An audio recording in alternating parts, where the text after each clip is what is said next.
Reimagining Success, episode 131. You're listening to Reimagining Success, the podcast where we help you reimagine your future, designing a life and career beyond the 9 to 5 that allows you the freedom, flexibility and fulfillment that you've been dreaming of. I'm your host, Anna Lundberg. Now, let's get started on those dreams. Hello everybody, welcome back. And this month, for this month's interview, I'm here with Advita Patel. Advita and I have just met each other virtually in a mastermind that we've joined, or I joined a couple of months ago. So Advita, thank you so much for your time today. And I'd love to hear from you if you could tell us all, what were you doing previously in your career and what are you doing today? Thank you, Anna. Thank you for inviting me today. I used to work in internal communications, and I still do, but I worked in-house. And internal communications, for those who are listening who don't know what that is, it's basically working with leaders and CEOs in organizations to make sure that the messages that they're communicating to their people are understood, and people who work in the organization can also communicate back up the chain, if you want to kind of call it that. And I've properly simplified that. So if there are any internal communicators listening to that, they're going to be like shaking their head in, and what the hell is she describing there? But that's the simplest term. It's just to make sure that the communication lines between leaders and people who work in the organization are clear and people know what they're doing, so they work better and feel engaged in the work that they're doing as well in the organization. So I started in that career after completing a master's in marketing. Prior to that, I worked in IT. I did a degree in IT, but it was around the time when I graduated, there was a huge .com crash, and they were not hiring people. They definitely weren't hiring women, and they definitely weren't hiring Asian women, for one thing, anyway, not in the UK. So I ended up doing a job that was sold to me as an IT job, but actually it was a glorified data inputter, which I hated, because I had to work in silence for a majority of the day. I know. Can you imagine? And then my boss was really mean to me because she wouldn't let me listen to my music because I was slow at data inputting. So I was literally sat in silent when everybody else around me was with headphones in. Then I decided that I'm not having, I can't work in this environment anymore. It just doesn't fit. It's not bringing me any joy whatsoever. So like many, I went off and got an admin job, trying to discover my kind of life. I was 23 at the time. And then I got mentored by an amazing woman called Catherine, who encouraged me to pursue a career in marketing because she said I had a natural knack for it. So I did my master's part-time in strategic marketing while working full-time. And then the first job I applied for after I got my master's was a marketing officer role. But in fact, when I started that role, it was internal communications. But I didn't know what internal communications was. I'd never heard of it before. I didn't even know these people existed in organizations helping people communicate better with each other. So that was about 16 years ago, and I fell in love with it. I've never really left the profession. So I worked in-house for 16 years, and it's only in January 2020 I set up my consultancy called CommsRebel, which is an internal communications and employee engagement experience consultancy up in Manchester. I always say up because I just assume that everybody is further south. Everything north of London is up, right? But I'm definitely down. I'm as far down in the UK as you can get pretty much. So you're definitely up from me. So then I set up CommsRebel in 2020. And then, as everybody knows, 8 weeks later, we had the pandemic, which was a bit of a eek moment, I'm not going to lie, especially because I spent the 2 years previously planning to set my own business up. You do everything that people tell you to do, don't you? Like, do your business plan, find your niche, get your personal brand sorted. Did all of that, got my customer avatar, all that kind of stuff that people tell you, my funnel. And then 6 weeks later, all that went out the window, and I was just like stranded, if you want to kind of call it that, for at least 3 to 4 weeks. And when I was kind of debating whether I should go back and work in corporate life again. But yeah, it was an interesting experience. Well, let's dig into that in a moment, the challenges. I find it quite funny and relatable how you described how you ended up in that marketing job. That's fantastic that you met a mentor. I think you were lucky there. And I applied to a marketing job having studied something completely different, international relations. And I arrived at the interview. I had no idea. And they had kind of a brochure in the interview room, funnily enough, that was about PR. And I said to them ridiculously, oh, this sounds interesting too. So I had applied to a marketing job, and I wasn't even particularly committed in that session because I didn't know even what Procter & Gamble was or marketing. Whereas, of course, there were other people around me who had recognised and worked for several years to work in that company because it's an amazing company. So I think I was lucky in a way that they even brought me in. But it's funny how little you know about what different careers entail when you come out of school and university. It's quite a big ask to get us to make the right decision when we have no formal work experience or understanding of the working place, I guess. But before we get into the challenges then, Advita, what was it? It sounds like you loved the work. So what was it that led you to make that transition or take the decision to leave that more corporate environment to work for yourself and do all those amazing things that you said, business planning and avatars and so on? For me, it got to the stage where I was a little bit tired of other people making the decision on when I should progress. And how I should progress and where I should go next. And that's the thing about corporate life. And I did love, don't get me wrong, Anna, I loved working where I worked and the people, and I loved that team kind of spirit and the community that you're part of. And it's great. However, it was a little bit tedious in terms of, I felt like I had such a greater purpose in terms of the things I wanted to do, yet I was still waiting for permission from my leaders to say, right, Advita, you're good enough now to go to this next stage. Right, Advita, you need to go and do this training. And I think I had hit that kind of midlife crisis, if you want to call it that. I was approaching a big birthday, and I thought to myself, if I don't take this leap of faith in my own abilities right now, I'm just never going to do it. And I always kind of grew up in an entrepreneur household. My parents never worked for people. They always had their own businesses. And I suppose in a way that put me off working for myself when I graduated, because I saw the struggles they went through, every day for the years I grew up. They sold their business about 10 years ago, but for 35 years, there was lots of, don't get me wrong, there's lots of benefits and peaks and everything. But when it got bad, it was bad, cash flow, money, not being able to figure out where the next kind of paycheck coming from, because business is rocky. We all know that, right? Entrepreneurs kind of know that. And that's something that I was not prepared to do when I first graduated, because I just wanted a regular income. I wanted to just go in, do my job. But like you said, as you grow in your career and as you start developing and start understanding who you are a little bit more, that desire to carve out your own destiny was just too much for me. So I thought, you know what, I need to do it. And I gave myself 6 months. So I kind of saved up a pocket of money, enough to pay mortgage for 6 months. And I gave myself a deadline, which is why it took me 2 years to finally take the leap, because I wanted to have enough contingency in my back pocket. So then I wouldn't take on stuff that I didn't want to do out of fear.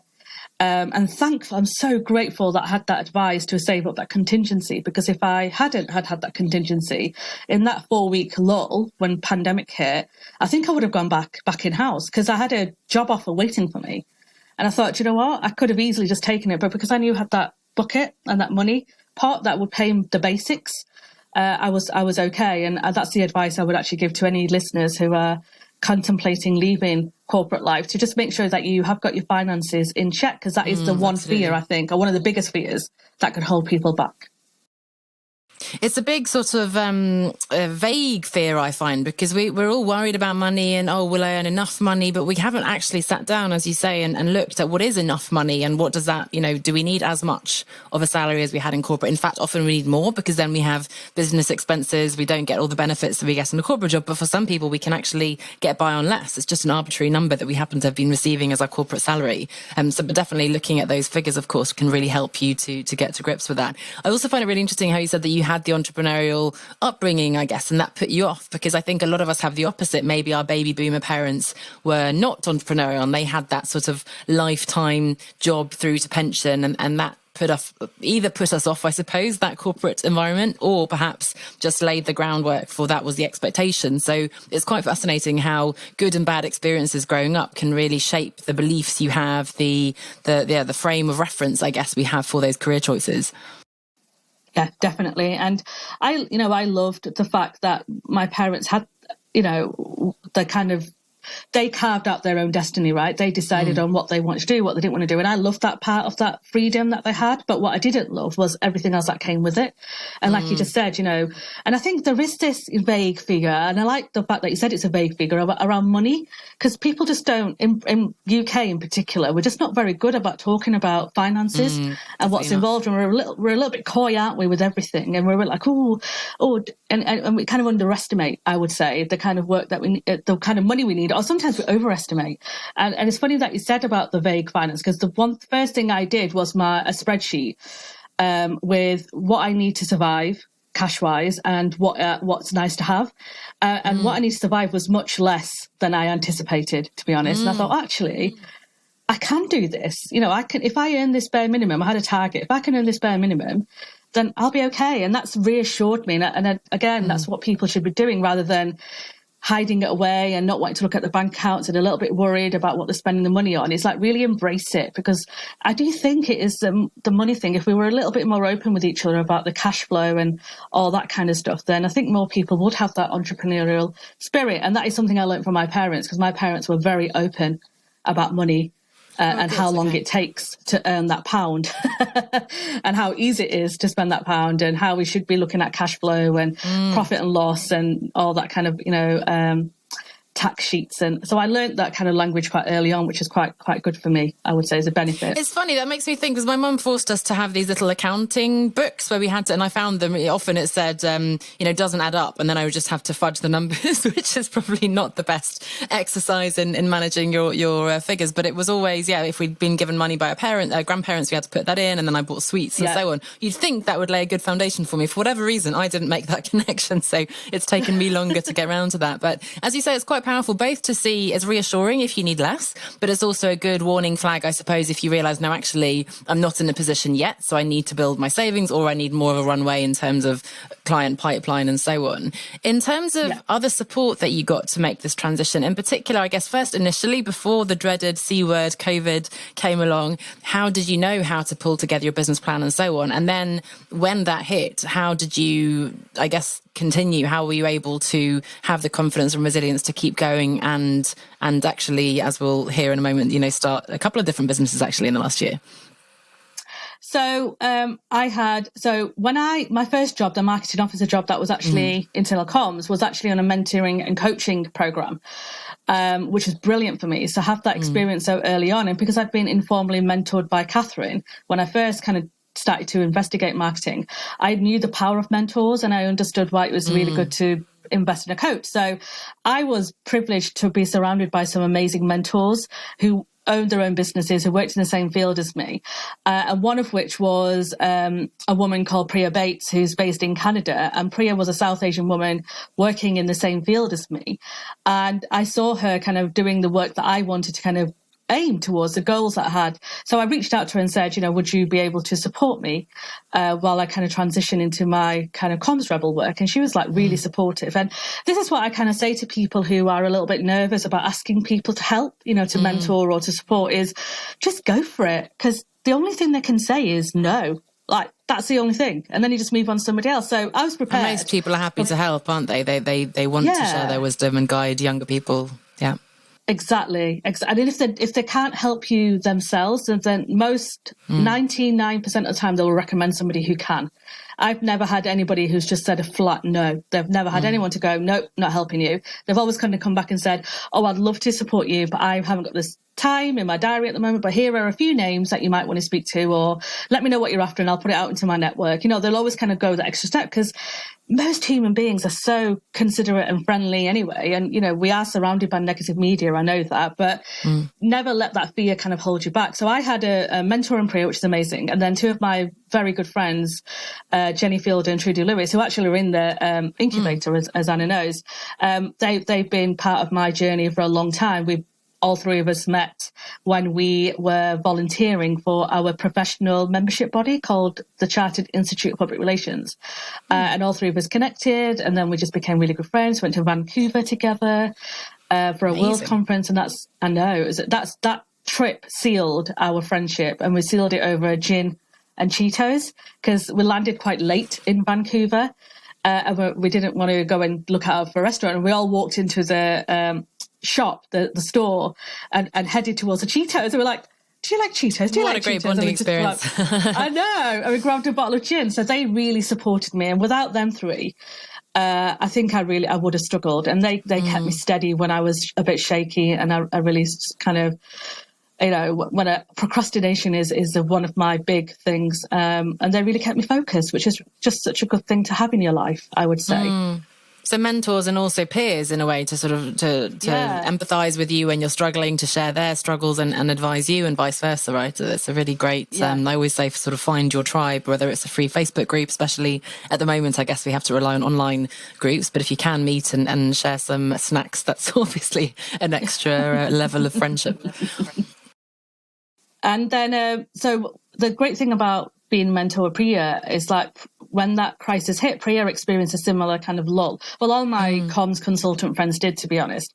So when Priya and I connected, we started talking about why, getting to know each other. She's like, so why did you leave corporate life? And I explained what I did, with you just a moment ago about wanting to carve out my own destiny. But the part of that was also never really seeing people who looked like me in senior positions. And if I really am honest with myself, a part of me was thinking, if I'm not seeing women or women of colour sitting in board positions in the organisations that I work in, then what hope do I have to get there? And as much as you kind of churn away, if you don't see leaders who look like you, it does kind of knock you a bit. And you kind of, imposter syndrome kind of plays a big part in that. And then you're inner critic and you think, I'm never going to kind of make it. And we spoke about this, quite openly. And Priya had exactly the same experience actually, but just 15 years before. So when we had a chat, we're like, nothing's really, we talk about diversity and inclusion and belonging quite a lot. In corporate organisations, they talk about it all the time, and especially in the last 18 months with everything that's gone on around the globe. So we kind of came up with another business idea as we were just chatting, and we said, how cool would it be if we could create a community, like you just said, Anna, bring your people together, people who are like-minded, who want to progress and thrive and have a support network around them so they don't feel like the only option is to leave if they don't want to. Luckily, I wanted to, so that was absolutely fine. But I also know people who didn't want to leave corporate life, but felt they had no option but to leave and to set their own business up. But what if you wanted to stay? Or what if, once you do set your own business up and you don't have a community like I did, like mentors and coaches to support you, where do you go then? You're kind of on your own and you feel a bit lonely. So we created our second business called A Leader Like Me. And I suppose that was the universe speaking to me at that time, because that allowed me to really focus my energies and my nervous energy into that business model while it was a bit quiet for CommsRebel. And it thrived as we kind of expected. But I suppose what we didn't expect was the global reach that we've got with A Leader Like Me. And it flew, because it just demonstrated the need for something like our membership and program, which is a 12-week program aimed to help women of colour build their confidence so they can, go out and step out and reach out to individuals and speak to people about allowing themselves giving themselves the credit that they deserve, basically, because, what we discovered. And women in general are like this as well. We're not very good at crediting ourselves with the good work that we do. We can be a bit dismissive of the work that we do. We're a bit like, it wasn't me, and it didn't take me too long, and we did it. It was a team effort. We did it all, and we do that a lot, which is, it's great, and it's great that we are so empathetic and we're supportive. But sometimes you just need to say, actually, I worked damn hard to get to where I am, and I'm going to recognise that in myself, and that's what we teach. And support the wonderful women that we have working with us on that.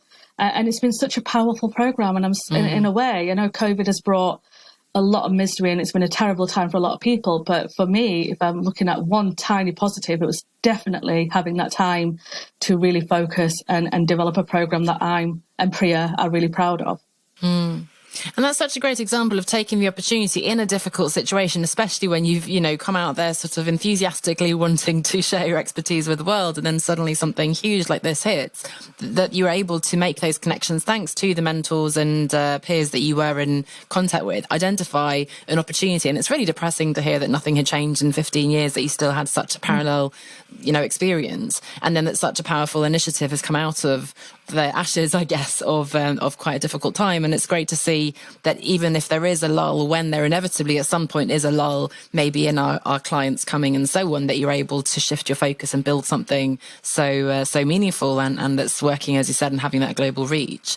From a business standpoint, then that's, really exciting. And I guess CommsRebel is now up and running, and that's something you're pursuing more as we're coming out of lockdown and so on, or how are you balancing the different projects that you have? Focus is definitely a big thing. And in Youpreneur this week, I was actually called Queen of Focus because I am like a bit like a magpie. I can go off here, there and everywhere. So I have to be shiny really, objects. really, love shiny objects. Shiny objects. I am like, oh, this looks good. Oh, this looks good. But I've had to be really focused in allocating my days to the work that I do. So CommsRebel is my main income stream. So that's what brings in the most cash for me at the moment. So my balance is always more on CommsRebel. And then I dedicate a day and a half to a leader like me as we're building that, right? Because we're still in startup mode, we're still in growth. And it's going to take a long time, I think, for a lot of people. When it comes to anything with diversity, inclusion and belonging, it takes people a while to be comfortable enough to either A, know that they need some support, B, understand that they're worth investing in, and C, just acknowledge that, it's okay to ask for help. It's okay. It's all right. And the language around diversity, equity and inclusion, it does scare people a little bit. We acknowledge, Priya, that business model is going to take a while to grow. So we dedicate a day and a half to it, where we nurture the members that we've already got. We open the program 3 times a year. So it allows us time to breathe and to sort things out and improve on the previous cohort. So we're being very kind to ourselves. And I think that's very important when you do set up multiple businesses, that you are, get your ducks in a row in one of them. So CommsRebel is great and it kind of runs quite nicely. I'm into a nice pattern now. And so now I can focus a little bit more energy on a leader like me. But what I would advise is that multiple businesses are great, but don't overstretch yourselves, because then imposter syndrome and inner critic starts kicking in when things don't start going your way because you've added too much onto your plate. And I have to say this to myself a lot as well, because I'm guilty of sometimes overloading my plate. So then I need to step back, reflect and take things off, right? Because I want to succeed and I want to make sure that my purpose is being achieved in everything that I do. So I'm quite conscious of that as well. So it's taken me a long time, I know. It wasn't an overnight thing. It's been a growing experience for me in the last year to understand how I work independently with no team around me. And that took a bit of mind shift. There's a lot of self-awareness and development, isn't there? And it's an interesting point about that portfolio career and the imposter syndrome that comes up. And I have had that experience when I was younger. I loved so many different things, a bit of a geek maybe, but I sort of liked both maths and science and history and humanities and languages and so on. I pretty much tried every musical instrument, every sport, but it meant that I was never really good at anything. And whichever environment I was in, whether I was, playing tennis or playing netball or running, I always felt like I wasn't quite as good as the other people, because everybody else, not everybody else, but a lot of other people had focused much more than I had. I had a friend who, did grade 8 piano and flute, whereas I just sort of did grade 1 or maybe 3 or 5 or something of lots of different things. And that suited me, but it did mean that I didn't ever have that full confidence. Wow, I'm excellent at this thing that I'm doing. So I think the focus, as you said, of really knowing, and as you said, also aligning it with your purpose, having that bigger mission that you're working towards, and then also really pragmatically having certain days allocated to certain things. I also love the model that you have of of continuing what you've been doing in your previous career with the communications work. I think that's always a great model to sort of have the consulting, freelancing, whatever form that might take. On the one hand, as you build, as you say, the startup phase of something bigger that you're incredibly passionate about, but won't necessarily bring in the income right away. So from a lifestyle perspective, what are some of the benefits that you're getting from now having that freedom and being able to follow your passion with these different projects that you're doing? The biggest benefit is being able to do what I want to do, to be honest, and not having to do a business case. I seem to have worked in organisations that needed a business case for absolutely everything, whether that was, a course that I wanted to go on, whether it was a new program I wanted to bring in, whether it was a new piece of tech that I needed. It was always a business case. You always had to, do the work. And I understand the value, you have to do it in corporates. You have to prove the value and the return on investment. And I completely get it. And in a way, I do balance that with my own business, but it's my decision, right? So I get to decide in whether I want to sell pin badges, for example, because I love pin badges and it's never going to make me a millionaire, but the fact that I could just get in touch with my designer and say, can you create me 3 pin badges on my favorite quotes and then just put them on my shop? Just that freedom to do that. And I was like, oh my goodness, I can do that. And I've achieved it. And I've always wanted to kind of get into creating my own little, special pin badges that I love and other people can buy and enjoy that as well. So that's a very practical example. But the other things is being able to just kind of say, no, I don't really want to work on that project because it doesn't align with my values, or I don't want to work with that client because they irritate me. And I know I'm not going to get my best self. Whereas in organisations, you don't really have that choice, right? You've got to do what you've got to do. And you may like that leader, you may not like that leader, but you've got to be professional to work it. Whereas in your own business, if they don't align with your values or your purpose and they're not bringing you joy, or they're not bringing your, you're not allowing yourself to put your strength out there. And I completely understood what you meant about wanting to try everything. I was exactly the same, Anna. So I played the saxophone, the piano, the clarinet.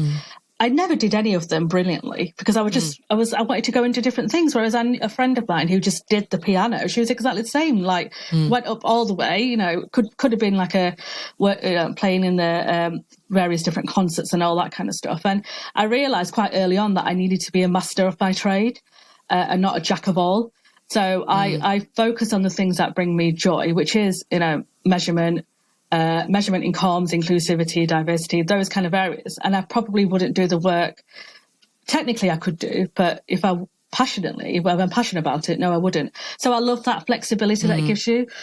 If you asked me, 8 months ago, I probably would have said, I love the fact that you can just take a day off and go for a walk in the park. And I love the fact that you can finish early and do this. Now, I've not managed to take a day off in about 6 months, and I've never managed to finish early in the last 6 months either, just because we're in building phase at the moment.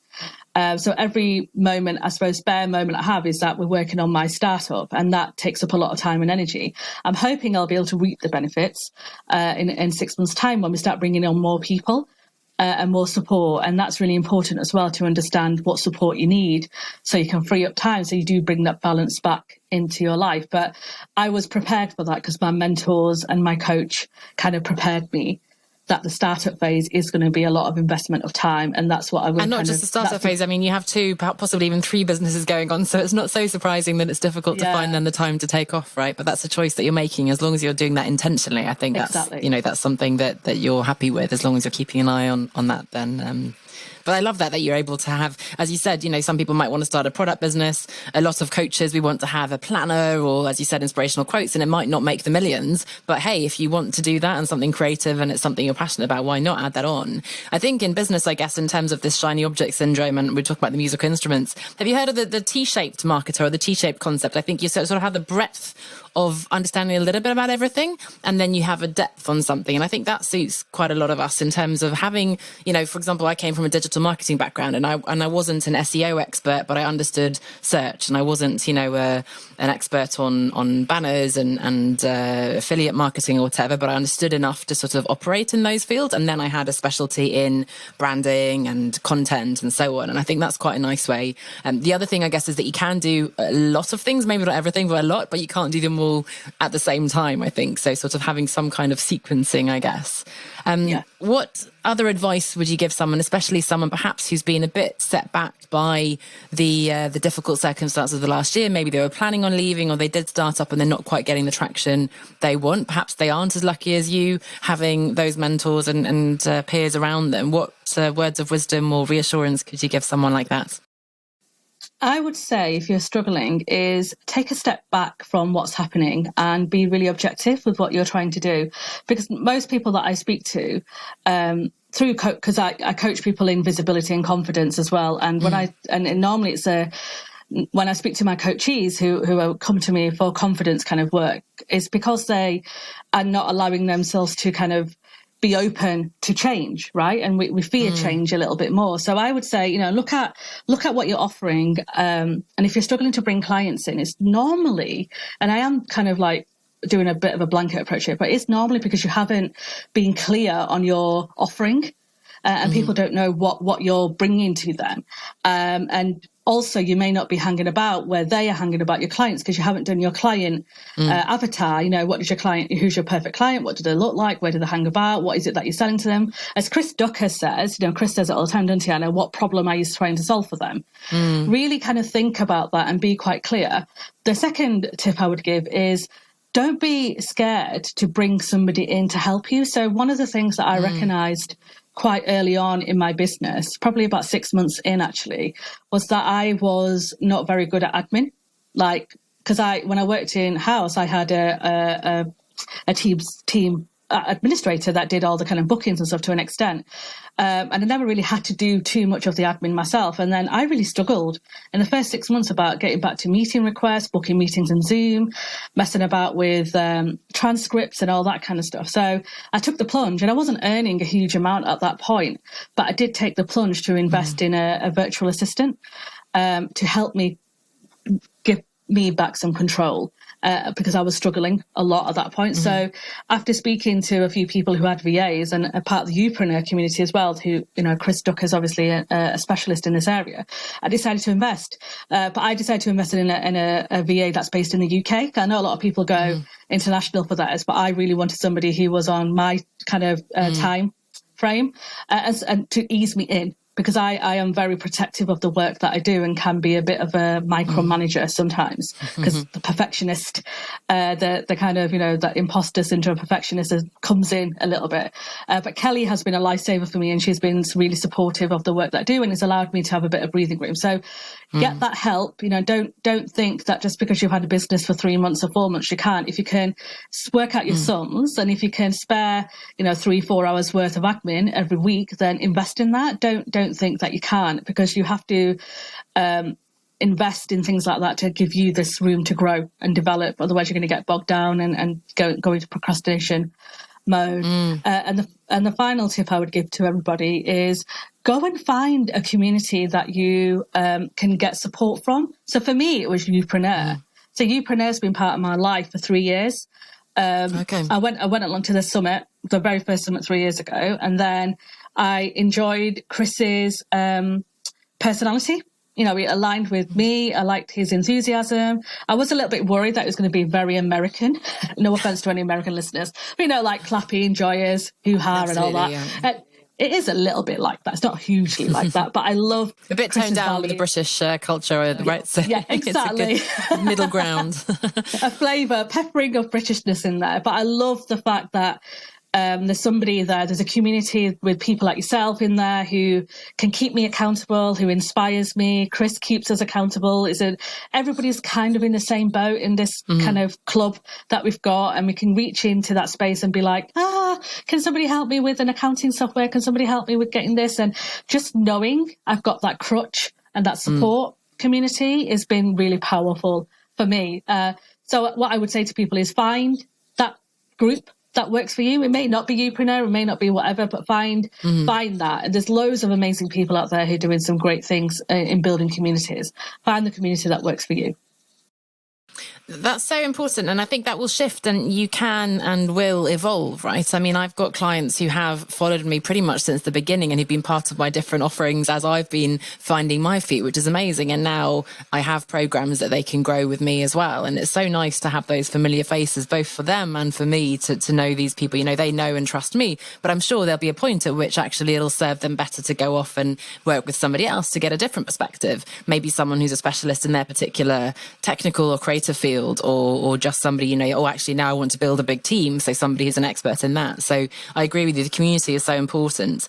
Being able to outsource to somebody, and I know it's such a struggle when we're starting, we don't have a lot of money and so on, but really, even if you start with something like Fiverr, I always say, you know, get somebody to do some graphics or whatever it is that you're not particularly good at. It's such a good practice to get into that from the beginning.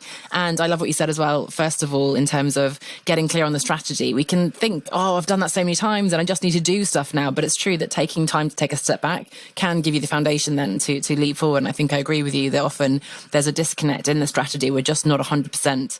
We'll never be 100%, but I think we're not clear enough, confident enough that we're on the right track to then execute consistently. And we're constantly wasting time on sort of rethinking things. But thank you so much, Advita, for those 3 insights. And you've shared a lot already as well throughout the interview. Where can we find out more about Leader Like Me and CommsRebel? And where can we buy your inspirational pins? Tell us where we can find you online.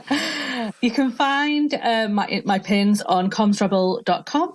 And you can find out what I do as well in terms of consultancy work on that and coaching. So, like I said, I do coaching for confidence and visibility, which is something that's really important to me. And then for a Leader Like Me, you can find me at leaderlikeme.com. And you can follow us on socials under my name. And that's one of the benefits of having a unique name. Like, you can normally Google me and I'm out there. So I'm on most of the social channels. Apart from TikTok, I am not.